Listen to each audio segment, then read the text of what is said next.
অর্থনীতি বিভাগের শিক্ষার্থীদের স্বাগত জানাচ্ছি আমার ইউটিউব চ্যানেলে। আমি মোহাম্মদ আসিফ ইসলাম, প্রভাষক অর্থনীতি, কুষ্টিয়া সরকারি কলেজ। আজ আমি তোমাদের মৌলিক গণিত প্রথম বর্ষ এবং প্রিলিমিনারি টু মাস্টার্সের যে মৌলিক গণিত আছে সেটার সেট থিওরি বা সেট তত্ত্ব নিয়ে আলোচনা করব। আজকের ক্লাসে থাকছে সেট থেকে আসা সকল সংজ্ঞাসমূহ। আজকের ক্লাসে আমি যেটা পড়াবো, এখানে সেট থেকে আসা বিগত সকল সংজ্ঞার অ্যান্সার দেয়া হয়েছে এবং সেট থেকে যে সকল সংজ্ঞা আসার সম্ভাবনা আছে সেগুলো সবই এই ক্লাসের ভেতর পাওয়া যাবে। তাহলে শুরু করা যাক সেটের সংজ্ঞা দিয়ে। তাহলে সেট কাকে বলে? সেট হচ্ছে পরস্পর ভিন্ন এবং সুসংজ্ঞায়িত, পরস্পর ভিন্ন এবং সুসংজ্ঞায়িত যে কোনো কিছুর সমাহারকে সেট বলে। তার মানে দুইটা শব্দ এখানে গুরুত্বপূর্ণ, পরস্পর ভিন্ন হতে হবে এবং সুসংজ্ঞায়িত হতে হবে, তাহলে তাকে সেট বলে। এখন সেট আমরা প্রকাশ করি ইংরেজি ক্যাপিটাল লেটার দিয়ে এবং সেটের উপাদানগুলোকে একটা দ্বিতীয় বন্ধনী দ্বারা আবদ্ধ করতে হয় এবং উপাদানগুলোকে একটি কমা দ্বারা পৃথক করে দেখাতে হয়। যেমন এ একটি সেট,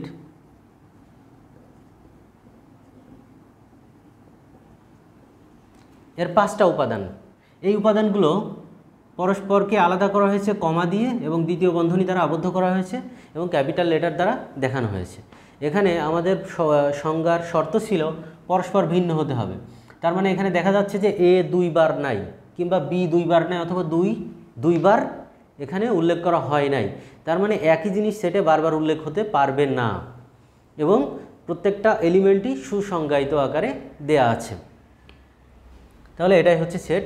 এখন সেট যে আমরা এইভাবে প্রকাশ করলাম, এর বাদেও আরও একটাভাবে প্রকাশ করার উপায় আছে। তাহলে সেট প্রকাশের পদ্ধতি হচ্ছে 2টা। তার ভিতরে অলরেডি বলে ফেলেছি যে এইটা একটা পদ্ধতি, এইভাবে সেট প্রকাশ করা যায়। তাহলে সেট প্রকাশের পদ্ধতি হচ্ছে 2টা। একটা হচ্ছে তালিকা আর একটা সেট গঠন পদ্ধতি। তো তালিকা পদ্ধতি হচ্ছে যে পদ্ধতিতে সেটের প্রত্যেকটা উপাদান আলাদা করে উল্লেখ করা হয় এবং সেটা দ্বিতীয় বন্ধনী দ্বারা আবদ্ধ করে দেখানো হয়, তাহলে তাকে তালিকা পদ্ধতি বলে। তার মানে আমরা যদি সেটের প্রত্যেকটা উপাদান আলাদা আলাদা করে এইভাবে স্পেসিফিক করে উল্লেখ করে দিই তাহলে তাকে কি বলবো? তালিকা পদ্ধতি।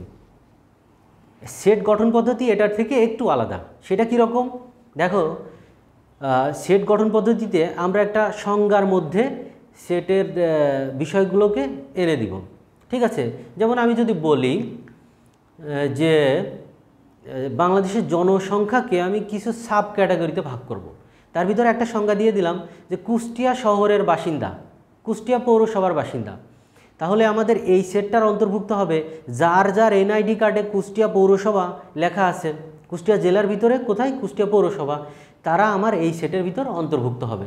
তাহলে আমি প্রত্যেকের নাম কিন্তু আলাদা আলাদা করে বললাম না, না বলে কি বললাম? কুষ্টিয়া পৌরসভার যারা বাসিন্দা তাদের সেট। তাহলে এইভাবে আমরা এই রকম একটা সংজ্ঞা দিয়ে দিব। তাহলে এইভাবে একটা বর্ণনা দিয়ে দিব, যেই বর্ণনার ভিতরে স্পেসিফিকভাবে উল্লেখ করা থাকবে যে এই সেটের উপাদান আসলে কি হবে। তাহলে এর সংজ্ঞা এইভাবে বলা যেতে পারে যে যখন কোনো সেটের উপাদানসমূহ পৃথক করে উল্লেখ করা হয় না কিন্তু গাণিতিকভাবে গাণিতিক সংজ্ঞার মাধ্যমে সুনির্দিষ্ট করে দেয়া হয়, গাণিতিক সংজ্ঞা এবং প্রতীকের মাধ্যমে সুনির্দিষ্ট করে দেয়া হয়, তখন তাকে সেট গঠন পদ্ধতি বলে।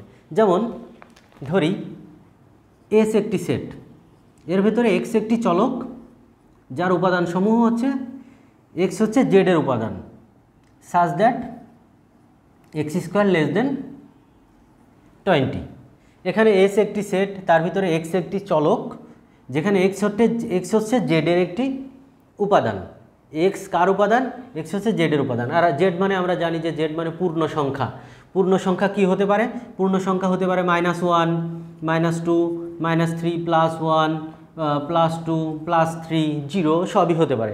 তাহলে এই দিকে দেখা যাচ্ছে অসীম পর্যন্ত, এই দিকেও অসীম পর্যন্ত। তাহলে জেড হচ্ছে পূর্ণ সংখ্যা বা ইন্টিজারের একটা সেট, পূর্ণ সংখ্যার একটি সেট, এবং জেডের উপাদান হচ্ছে এক্স, যেখানে এক্সকে যদি স্কোয়ার করি তাহলে সেটা হবে 20-এর চেয়ে ছোট। তাহলে কতকে স্কোয়ার করলে 20-এর চেয়ে ছোটো হয়? এখানে ধরো 4ও উল্লেখ করে দিলাম, 5ও উল্লেখ করে দিলাম। তাহলে আমরা দেখছি 1কে স্কোয়ার করলে 1 পাওয়া যায়, 2কে স্কোয়ার করলে 4, 3কে স্কোয়ার করলে 9, 4কে স্কোয়ার করলে 16, 5কে স্কোয়ার করলে 25। তাহলে আমরা এক্স চলককে যদি স্কোয়ার করি তাহলে এই 4টাকে স্কোয়ার করলে যে মান পাওয়া যাচ্ছে সেই মানটা 20-এর চেয়ে কম।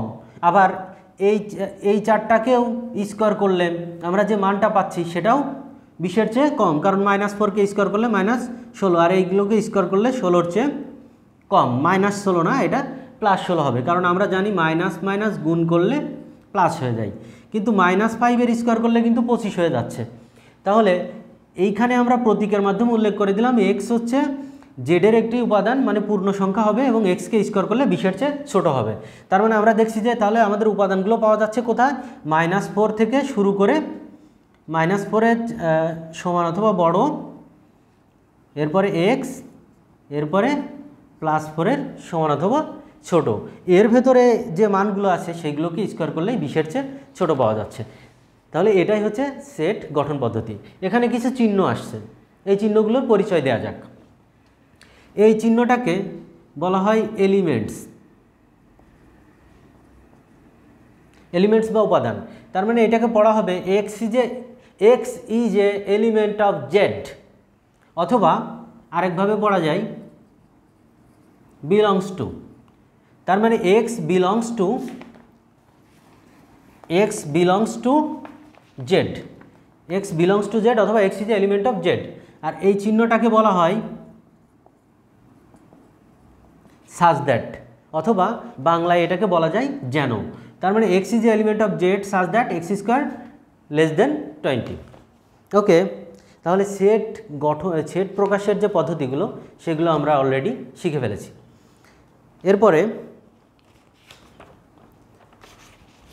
এরপরে আমরা সেটের প্রকারভেদ নিয়ে আলোচনা করব।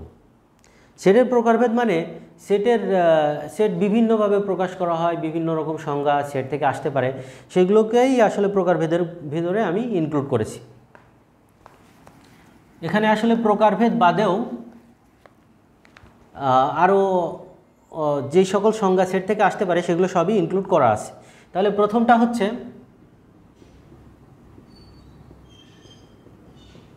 সসীম সেট। সসীম সেটটা কি? সসীম সেটটা হচ্ছে যে সেটের উপাদানসমূহ সুনির্দিষ্ট করে উল্লেখ করা থাকে এবং গণনা করা যায়, তাহলে তাকে সসীম সেট বলে। তার মানে যেটা সীমা আছে সেটাকে বলা হচ্ছে সসীম সেট। যেমন এই যে সেট যার উপাদান সংখ্যা ধরি 1, 2, 3, এখানে উপাদানগুলো সুনির্দিষ্ট করে উল্লেখ করা আছে এবং উপাদান সংখ্যা গণনা করা যাচ্ছে, তাহলে এটাই হচ্ছে সসীম সেট। এরপরে আসছে অসীম সেট।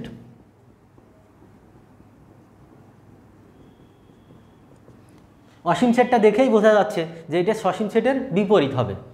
তাহলে অসীম সেটটা কি? অসীম সেট হচ্ছে যে সেটের উপাদানসমূহ সুনির্দিষ্টভাবে উল্লেখ করা থাকে না এবং যেগুলো গণনা করা যায় না। তার মানে বিষয় হচ্ছে যে এর উপাদান সংখ্যা হচ্ছে অসীম, তাহলে তাকে কি বলে?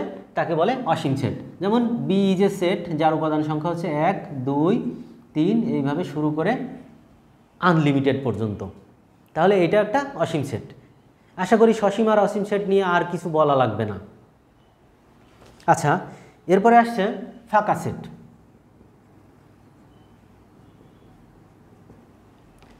ফাঁকা সেট হচ্ছে যে সেটের উপাদান থাকে না, তাকে বলে ফাঁকা সেট। ফাঁকা সেটকে দুইভাবে প্রকাশ করা হয়। এক হচ্ছে এইভাবে, এবং দুইটা দ্বিতীয় বন্ধনী দ্বারা আবদ্ধ করা হয় যার মাঝখানে কোনো উপাদান থাকে না। তাহলে সংজ্ঞাটা আমি আবারও রিপিট করছি, সেটা হচ্ছে যে সেটের কোনো উপাদান থাকে না তাকে বলা হয় ফাঁকা সেট। এবং এখানে একটা ভুল অথবা কনফিউশন আসতে পারে যে যদি শূন্য থাকে, যদি উপাদান শূন্য থাকে তাহলে সেটা কি ফাঁকা সেট হবে কি না। তার মানে এর মাঝখানে যদি শূন্য থাকে তাহলে সেটা ফাঁকা সেট হবে কি না, উত্তর হচ্ছে না। কোনো সেটের উপাদান যদি শূন্য হয় তাহলে সেটা ফাঁকা সেট হবে না, কারণ শূন্য একটি উপাদান, এই সেটের উপাদান একটা। তাহলে এরপরে আসছে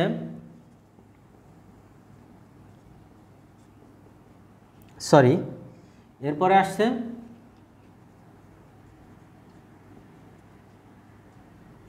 সমান সেট। সমান সেটটা কি?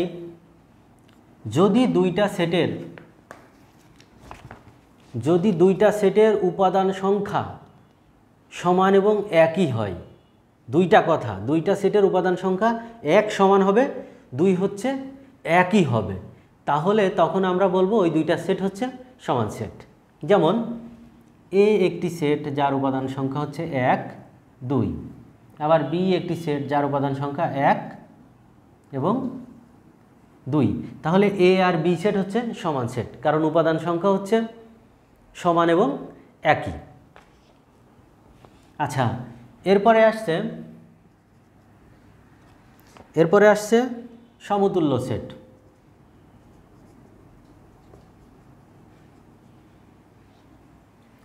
সমতুল্য সেট, দেখো সমতুল্য সেট ফাঁকা সমান সেটটা এসেছে 2009 সালে,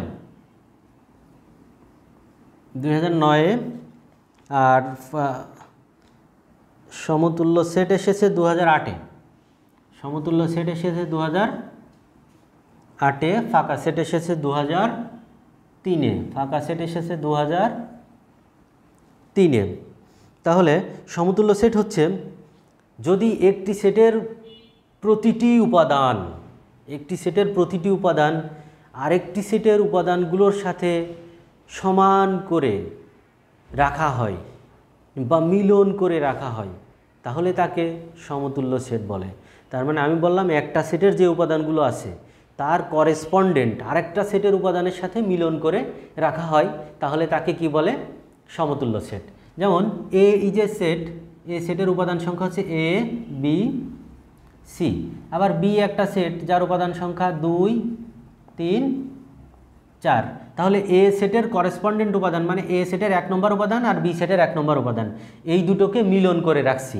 তাহলে আমি কি বলবো? A equal to 2, B equal to 3, C equal to 4, এইভাবে মিলন করে রাখলে তখন তাকে কি বলা হচ্ছে? সমতুল্য সেট। সমতুল্য সেটকে ইকুইভ্যালেন্ট চিহ্ন দিয়ে বোঝানো হয়। ইকুইভ্যালেন্ট এখানে 3টা দাগ দিয়ে বোঝানো হয়। তার মানে এখানে আমরা লিখতে পারি এ ইকুইভ্যালেন্ট বি। আচ্ছা, সমতুল্য সেটটা 2008-এ এসেছিল, এটা আমি দিয়েছি। এরপরে আসছে উপসেট।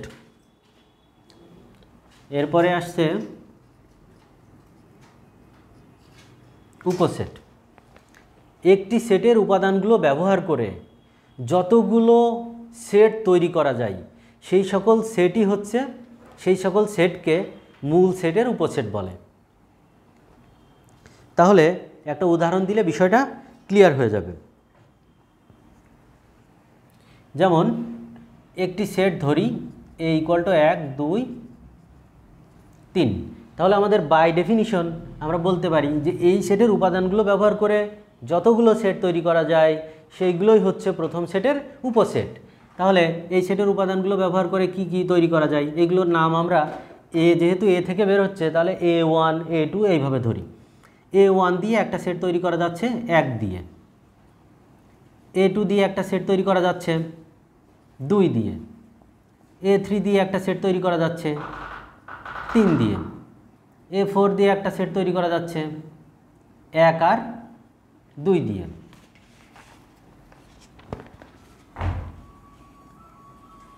A5 দিয়ে একটা সেট তৈরি করা যাচ্ছে,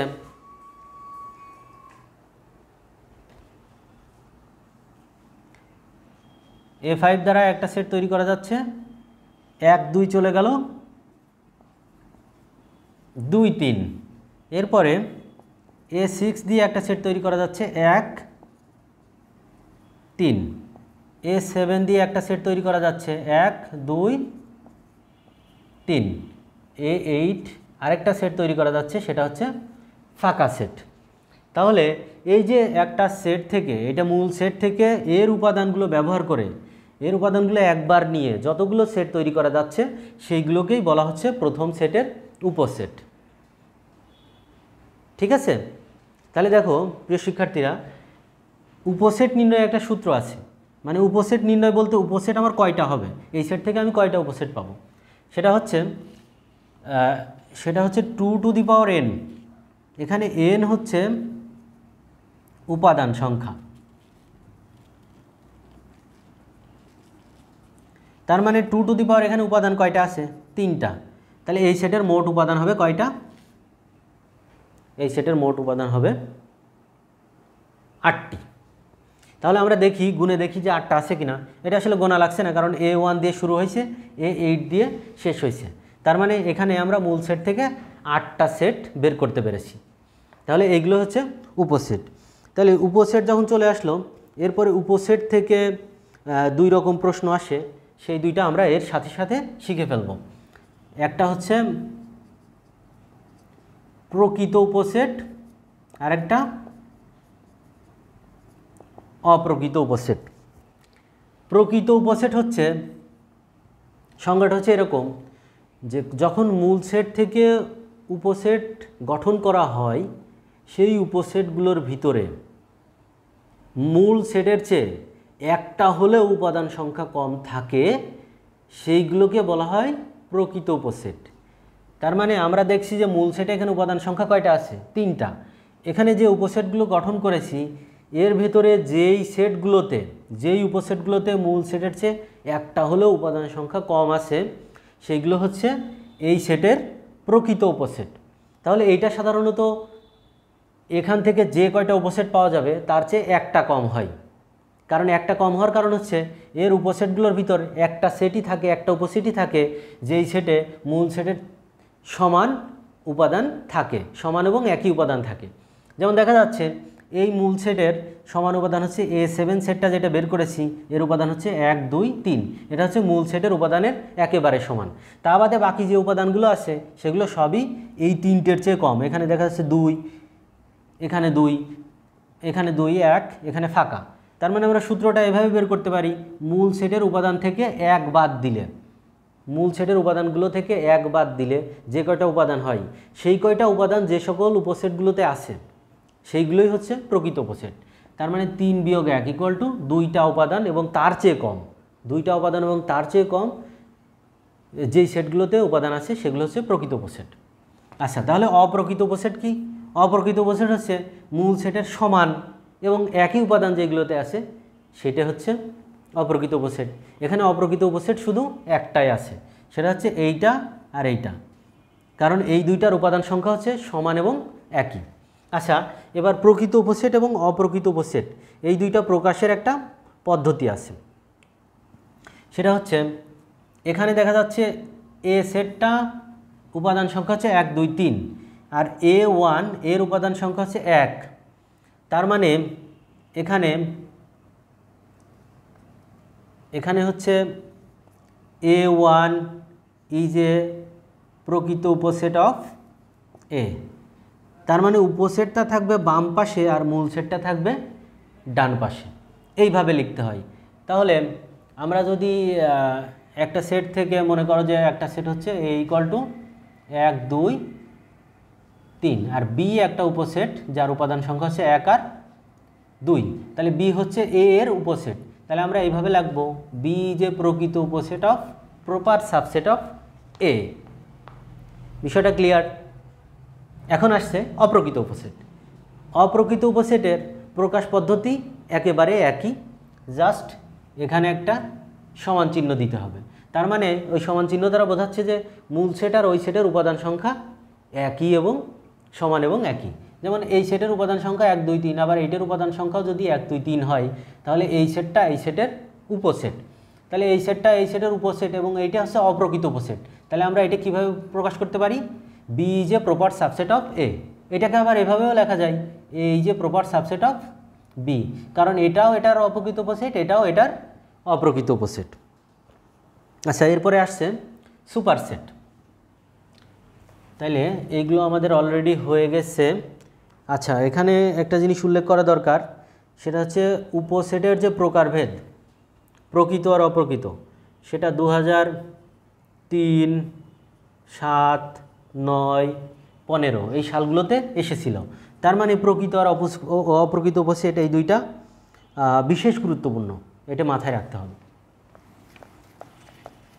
আচ্ছা, এরপরে আটটা পড়ানো হয়ে গেছে অলরেডি। এরপরে আসতেছে হচ্ছে সুপারসেট। তাহলে 9 নম্বর দিয়ে আমরা লিখি সুপারসেট। সুপারসেট হচ্ছে মূলত যে প্রকৃত উপসেটগুলো আছে, প্রকৃত উপসেটের যে মূল সেট, সেটাই হচ্ছে সুপারসেট। মানে প্রকৃতর যে মূল সেট, সেটা হচ্ছে প্রকৃত উপসেটের সুপারসেট। ঠিক আছে, তাহলে একটা উদাহরণ নেওয়া যাক। মনে করো a = 1, 2, 3, এর থেকে যে উপসেটগুলো বের হবে, তার ভিতরে যে প্রকৃত উপসেটগুলো আছে, সেখান থেকে আমি দুইটা প্রকৃত উপসেট লিখছি। মনে করো b = 1, 2 এবং c = মনে করো 3। তাহলে দেখা যাচ্ছে b আর c এই দুইটা হচ্ছে এর প্রকৃত উপসেট। তাহলে b এবং c এর সুপারসেট হবে a। তাহলে এইগুলোকে আলাদা আলাদা করে লিখতে হবে, একসাথে b এবং c না বলে আমরা বলবো যে b এর সুপারসেট হচ্ছে a। তাহলে এইটা আমরা এইভাবে লিখবো, b is a superset of a is a superset of b। এটাই হচ্ছে সুপারসেট। আচ্ছা, এরপরে আসছে সার্বিক সেট। এরপরে আসতেছে হচ্ছে সার্বিক সেট।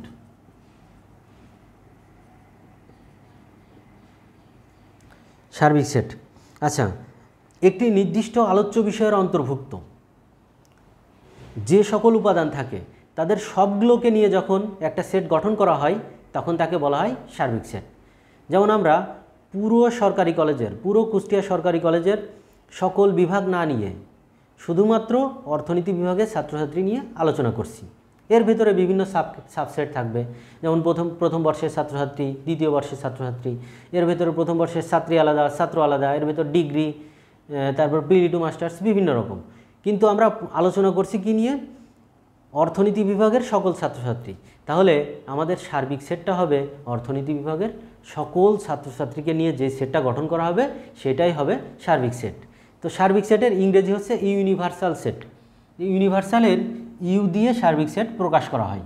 তাহলে যতবার আমাদের সার্বিক সেট সামনে আসবে, সেটাকে আমরা ইউ দিয়ে প্রকাশ করব। এইটা 2008 সালে এসেছিল। ভেন চিত্রে যখন প্রকাশ করা হয়, তখন সার্বিক সেট হচ্ছে ভেন চিত্রের ভেতরে এইরকম আয়তক্ষেত্রের মাধ্যমে সার্বিক সেটকে দেখানো হয়। আচ্ছা, এরপরে আসছে শক্তি সেট। শক্তি সেট হচ্ছে একটা সেট থেকে বা একটা সেটের উপাদান সংখ্যাগুলো ব্যবহার করে যতগুলো সাবসেট তৈরি করা যায়, সেইগুলোর সেটই হচ্ছে ওই মূল সেটের শক্তি সেট। সেগুলোর সমন্বয়ে গঠিত যে সেট হয়, সেটাই হচ্ছে মূল সেটের শক্তি সেট। তাহলে 11 নম্বর আসছে শক্তি সেট। শক্তি সেটকে পি দ্বারা ডিনোট করা হয়। ধরি আমরা এ নামে একটা সেটের পাওয়ার সেট বের করতে চাচ্ছি, তাহলে আমাদের এটা হবে পি অফ এ। ধরি যেখানে এ = 1 এবং 2, তাহলে পাওয়ার অফ এ হবে কি? এই 1 এবং 2 দ্বারা যে কয়টা সেট গঠন করা যায়, সেইগুলোই হবে এ এর পাওয়ার। তাহলে 1 এবং 2 দিয়ে আমরা 1 নামে একটা সেট গঠন করতে পারি, 2 দিয়ে একটা সেট গঠন করতে পারি, 1, 2 দিয়ে পারি, এবং একটা ফাঁকা সেট গঠন করতে পারি। এইটার নাম ধরো A1, এটা A2, এটা A3, এটা A4। এই যে 4টে সেট গঠন করতে পারলাম, এইটাই হচ্ছে এ সেটের পাওয়ার সেট বা শক্তি সেট। তাহলে বোঝা যাচ্ছে যে পাওয়ার সেট হচ্ছে মূলত একটা সেট থেকে যতগুলো উপসেট গঠন করা যায়, সেইগুলোই হচ্ছে ওই সেটের পাওয়ার সেট। আচ্ছা, পাওয়ার সেটটা এসেছিল 2003, 7 এবং 14-তে। তার মানে এটা বেশ কয়েকবার এসেছে, এটা বেশ গুরুত্বপূর্ণ। আচ্ছা, এরপরে যেটা আসছে সেটা হচ্ছে সেটের পরিবার। এইবার আমি বিষয়টা একটু সংক্ষিপ্ত করি। আচ্ছা, এর আগে বলে রাখা দরকার পাওয়ার সেট আর সেটের উপসেট গঠনের যে সূত্র সেটা একই। তার মানে পাওয়ার সেটের সূত্র হচ্ছে 2n। আচ্ছা, ভিডিওটা যেহেতু লম্বা হয়ে যাচ্ছে সুতরাং এখন আমি একটু দ্রুত আগাচ্ছি। আচ্ছা, এরপরেরটা আসছে সেটের পরিবার।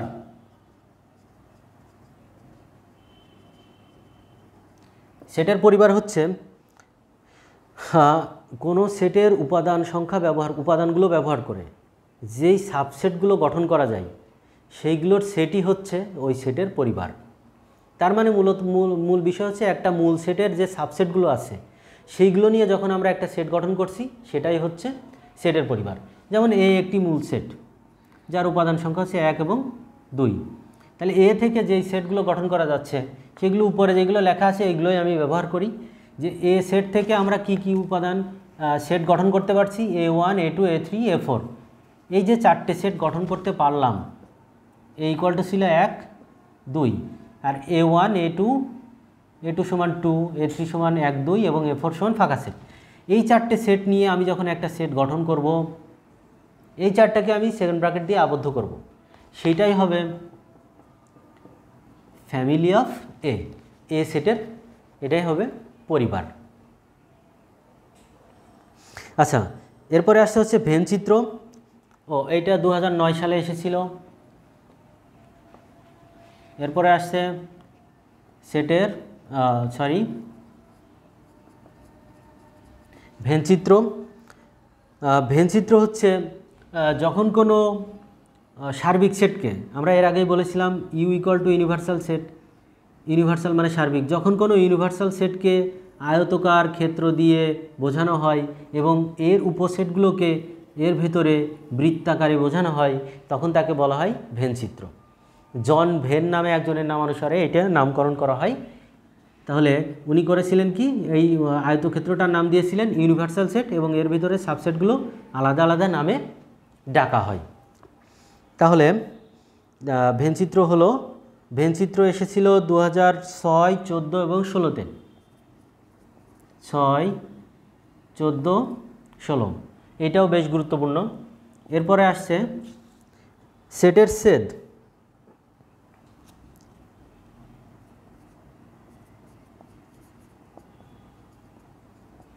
সেটের ছেদ আরেকটা হচ্ছে কি আছে, সেটের সংযোগ। এই দুইটা মিলে এসেছে 2004, 6, 8 এবং 13-তে। 2004, 6, 8, 13, তার মানে এই দুইটা খুবই গুরুত্বপূর্ণ। তো এইটা আসলে একটা আরেকটার বিপরীত হিসেবে বলা যায়। তো প্রথমে আমরা সেটের সংযোগ নিয়ে আলোচনা করি। এইটার আরেকটা নাম হচ্ছে ইউনিয়ন, যেটা ইউ প্রতীক দ্বারা বোঝানো হয়, আর এইটার আরেক নাম হচ্ছে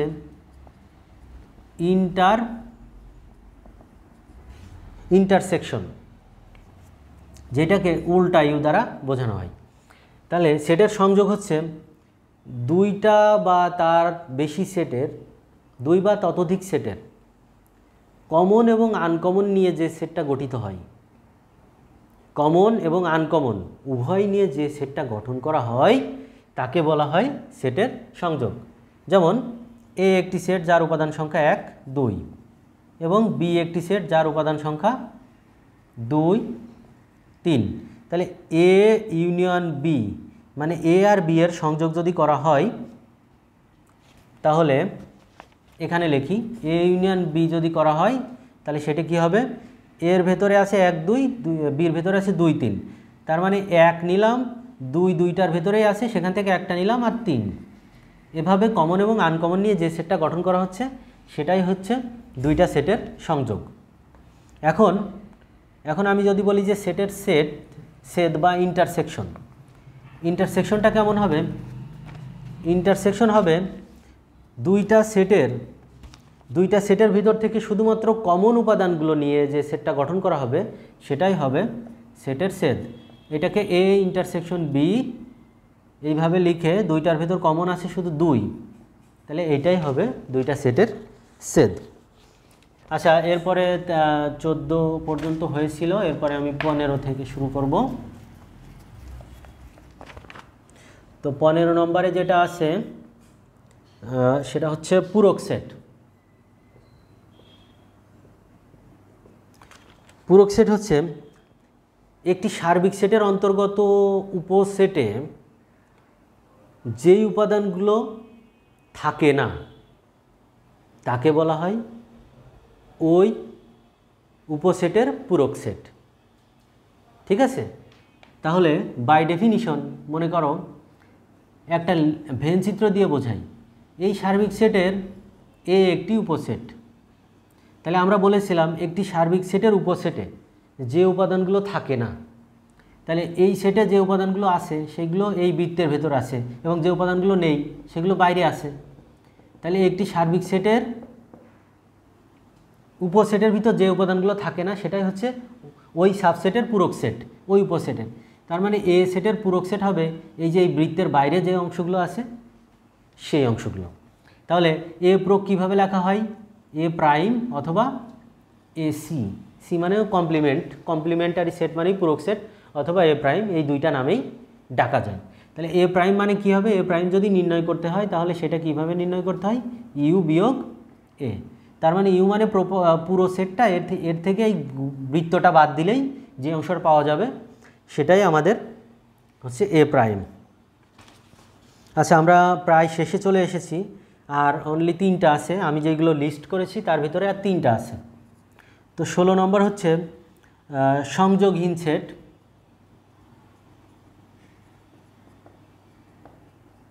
ইংরেজিতে যেটাকে বলা হয় ডিসজয়েন্ট সেট। তো সংযোগহীন সেট হচ্ছে যখন দুইটা সেটের ভিতর কোনো কমন উপাদান থাকে না, দুইটা সেটের ভিতরে কোনোই কমন উপাদান থাকে না, তখন তাকে বলা হয় সংযোগহীন সেট। যেমন এ ইকুয়াল টু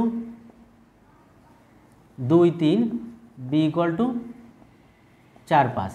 এ আর বি এর ভিতরে কোনো কমন উপাদান নাই, তার মানে এ ডিসজয়েন্ট বি। মনে করো যে বাংলাদেশের সীমান্তের সাথে রাশিয়ার সীমান্ত নেই, তার মানে আমাদের বাংলাদেশের সাথে সংযোগহীন হচ্ছে রাশিয়া, কিন্তু ভারতের সীমান্ত আছে, তার মানে এর ভিতরে সংযোগ আছে। আচ্ছা, এরপরে আসছে সেটের অন্তর। তাহলে সেটের অন্তর হচ্ছে দুইটা সেটের ভিতরে যখন কমন উপাদানগুলো বাদ দিয়ে বাকিগুলো নিয়ে যে সেটটা গঠন করা হয় সেটাই হচ্ছে সেটের অন্তর। মূলত এখানে কমন উপাদানগুলো একটু টেকনিক্যালি দেখতে হবে, সেটা একটু উদাহরণ দিয়ে দেখা যাক। A equal to 1 2 3, B equal to 1 2। তাহলে এ বিয়োগ বি মানে হচ্ছে এর ভিতরে যে উপাদানগুলো আছে বি এর ভিতরে তার সাথে যে উপাদানগুলো মিলে যাবে সেইগুলো বাদ দিয়ে বাকি উপাদানগুলো নিয়ে সেট। তার মানে এ সমান কী আছে? 1 2 3, আর বিতে কী আছে? 1 2। তাহলে বিয়োগ করলে কি হবে? এই দুটো বিয়োগ হয়ে গেলে 1 2, 1 2 কেটে গেলে কি থাকে? ইকুয়াল টু থাকে হচ্ছে 3। তাহলে এটাই হচ্ছে সেটের অন্তর। কিন্তু এটা যদি বি বিয়োগ এ লিখতাম তাহলে কিন্তু বিষয়টা একটু অন্যরকম হয়ে যেত। বি বিয়োগ এ লিখলে বিটা আগে আসতো আর এটা পরে যেত।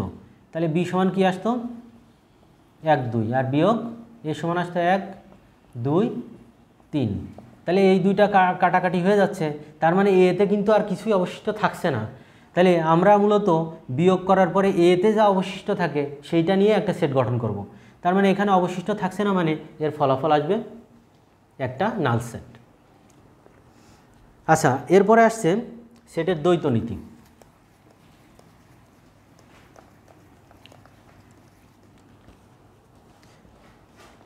মূলত সেটের দ্বৈত নীতি হচ্ছে সেটের যে ইউনিয়ন এবং ইন্টারসেকশন, এই দুইটা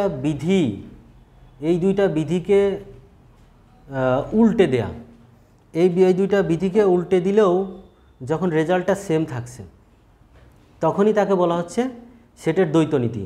মানে দ্বৈতভাবে কাজ করছে জিনিসটা, তাহলেই তখন তাকে সেটের দ্বৈত নীতি বলা হচ্ছে। মূলত সেটের দ্বৈত নীতি হচ্ছে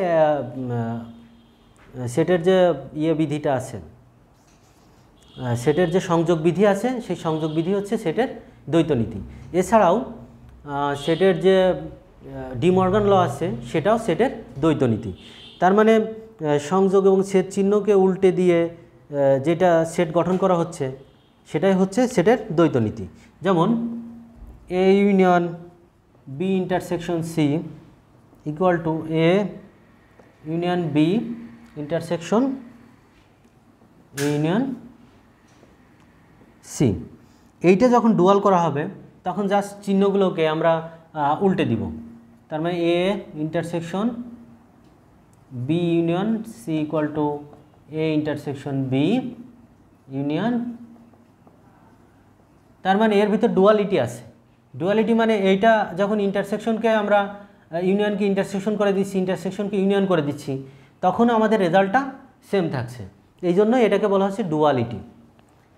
আচ্ছা, এইগুলোই সেটের সংজ্ঞার ভিতরে যা যা এসে থাকে এর ভিতরেই সব শেষ হয়ে গেছে। তার মানে আমরা মোট 18টা পড়েছি সংজ্ঞা। আর একটা সংজ্ঞাও আসতে পারে, সেটা হচ্ছে সেটের গুণ কি, সেটের গুণ। আর ওইটা কি বলা হয়? কার্তেশীয় গুণজ। কার্তেশীয় গুণজ হচ্ছে মূলত দুইটা সেটের গুণফল।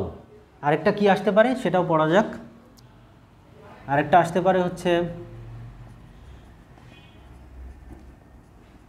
কার্তেশীয় গুণজ। কার্তেশীয় গুণজ হচ্ছে দুইটা সেটের গুণফল। যেমন A equal to 1 2, B equal to 2 3, অথবা 2 3ই ধরলাম। তাহলে এ এবং বি এর যে গুণফল সেটাই হবে কার্তেশীয় গুণজ, এ গুণ বি। তাহলে এর সাথে বি গুণ করি, 1 1-এর সাথে 2 গুণ হলো, আবার 1-এর সাথে 3 গুণ হলো, আবার 2-এর সাথে 2 গুণ হলো, আবার 2-এর সাথে 3 গুণ হলো। তাহলে কার্তেশীয় গুণজে দেখা যাচ্ছে আমরা পুরো সেটটাকে সেকেন্ড ব্র্যাকেট দিয়ে আবদ্ধ করব এবং মাঝখানে যে গুণফলগুলো সেগুলোকে ফার্স্ট ব্র্যাকেট দিয়ে দেব এবং ফার্স্ট ব্র্যাকেটগুলো কমা দিয়ে আলাদা করে দিব। এটাই হচ্ছে কার্তেশীয় গুণজ। কার্তেশীয় গুণজ মূলত লেখচিত্রে এক চলক এবং ওয়াই চলকের মান, যেখানে প্রত্যেকটা ব্র্যাকেটের প্রথমটা এক্স চলকের মান ডিনোট করে এবং দ্বিতীয়টা ওয়াই চলকের মান ডিনোট করে। তো প্রিয় শিক্ষার্থীরা, আজকের মতো এই পর্যন্তই। তোমাদের জন্য শুভকামনা থাকলো এবং পরবর্তী ক্লাসটা দেখার জন্য স্বাগত জানাচ্ছি। ধন্যবাদ।